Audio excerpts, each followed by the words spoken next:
সবচেয়ে বড় দুঃখের বিষয় যে আমরা হলাম মুসলমান। আল্লাহ পাক 12 মাস তৈরি করেছেন মুসলমান জাতির জন্য। ইন্না ইদ্দাতাশ শুহুরি ইনদাল্লাহি 12 শাহরা। 12 মাস আল্লাহ কি করেছেন? নির্ধারিত করেছেন, নির্ধারণ করেছেন বান্দার হিসাবের জন্য। এখন যদি আমি জিজ্ঞাসা করি তো অনেকেরই সমস্যা হবে বলতে 12 মাসের নাম কি, অথচ আরবি মাস হিসাব রাখা এটা সুন্নত। আরবি মাসের হিসাব রাখা জোরে বলেন সুন্নত। একটা সুন্নত আমরা হারিয়ে ফেললাম, আমরা একটা সুন্নত আদায় করতে পারলাম না। একটা সুন্নত আদায় করলে সওয়াব কি?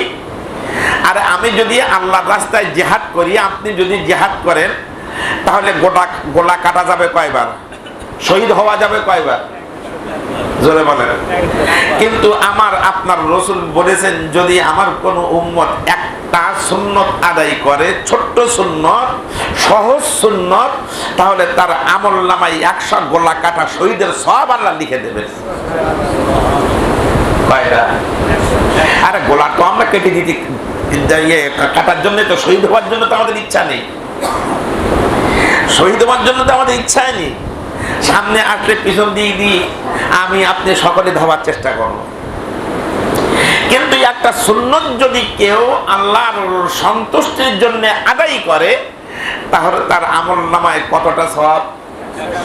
100 গোলা কাটা শহীদের সওয়াব। আমরা তো পালনই করতে পারি না। আমরা তো আরো সুন্নত অনেক, যেগুলা সুন্নত না সেগুলো পালন করি, যেগুলা সুন্নত না সেগুলো খুব ঘটা করে আমরা পালন করতে পারি। কিন্তু যার মধ্যে সওয়াব আছে, যার মধ্যে আল্লাহ সন্তুষ্ট, রসুল সন্তুষ্ট, আল্লাহ রসুলের সুপারিশ পাওয়া যাবে, সেদিকে আমাদের মোটেই ভ্রুক্ষেপ নাই, আমাদের খেয়াল নাই। এই জন্য আরবি মাসের হিসাব রাখা, এটা কি জোরে বলেন?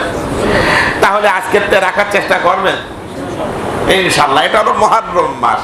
মুহররম মাসের আজকে হলো 5 তারিখ। আজকে কয় তারিখ? আজকে 5 তারিখ। আলহামদুলিল্লাহ। তো এই মুহররম মাসকে আল্লাহ পাক 12 মাসের মধ্যেও একটা মর্যাদা দান করেছেন। আল্লাহ পাক সেটা কোরআনে বলেন, মিনহা আরবাতু হুরুম। এই 12 মাসের মধ্যে 4টি মাসকে আমি রমজানের মাসের পরে, রমজানের মাস কিন্তু আলাদা ফজিলত, রমজান মাস বাদে আরো আল্লাহ পাক 4টি মাসকে কি দিয়েছেন? মর্যাদা দান করেছেন। কি করেছেন? কি কি?